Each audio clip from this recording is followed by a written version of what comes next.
AGFOS PME est un OPCA, un collecteur des taxes à la formation continue, et donc dans ce contexte intervient en tant qu'appui conseil en matière de gestion des ressources humaines, de formation et d'emploi. Nous avons rencontré l'entreprise et proposé nos différentes actions puisque dans le cadre de notre projet 3PR, donc performance, parcours professionnel et reconnaissance que nous avions pu expérimenter avec FACT, des années auparavant, on peut répondre au niveau de la sécurisation de la stratégie de l'entreprise ainsi que la sécurisation des parcours professionnels des salariés de ces entreprises.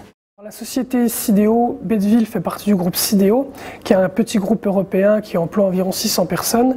En ce qui concerne notre site, le site de Sidéo Betteville, nous comptons près de 100 salariés aujourd'hui qui travaillent répartis sur 2 ateliers. Nous avons 2 cœurs de métier qui sont le travail de la pièce plastique et le travail du tube en aluminium. Donc en fait nos besoins reflétaient pas vraiment une problématique, mais une volonté d'innover et d'impliquer notre personnel dans la stratégie de l'entreprise. Donc la volonté était vraiment de faire un état des lieux maintenant chez Sidéo Betteville de notre stratégie. FACT, ça veut dire Franche-Comté Amélioration des conditions de travail. Nous sommes une association paritaire qui traite des conditions de travail dans leur sens large du terme. C'est-à-dire qu'on intervient aussi sur des questions de compétences, de parcours professionnel, de reconnaissance, de performance. Et c'est dans ce cadre-là qu'on est en partenariat avec AGFOS PME dans la plateforme Aire Urbaine. 3PR, ça veut dire performance, parcours professionnel, reconnaissance. On a modélisé une méthode d'intervention qui est accessible aux PME et qui leur permet très vite d'avoir un état des lieux sur leur situation et puis de dégager un plan d'action. Et pourquoi on a imaginé cette intervention, ce type d'intervention?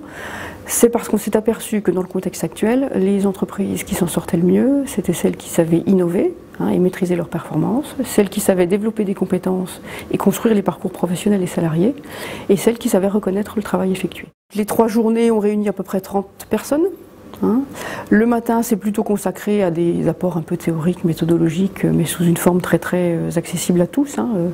Et puis l'après-midi, on demande aux salariés de dire où en est leur entreprise sur ces sujets-là, à partir de différents critères qu'on a listés, qu'on leur a présentés, et puis d'un questionnement qu'on leur propose.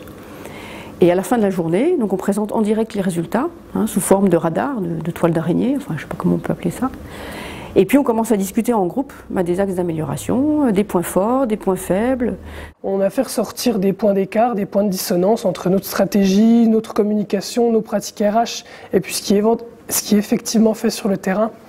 Et le point principal qui est ressorti, paradoxalement, c'est qu'on ne favorise pas suffisamment l'innovation du personnel. Donc c'est un des premiers résultats de l'analyse que nous prenons beaucoup à cœur parce que à travers cette formation et puis à travers d'autres actions, on veut de plus en plus impliquer le personnel et le faire créer en fait de l'innovation et l'impliquer dans le progrès de l'entreprise.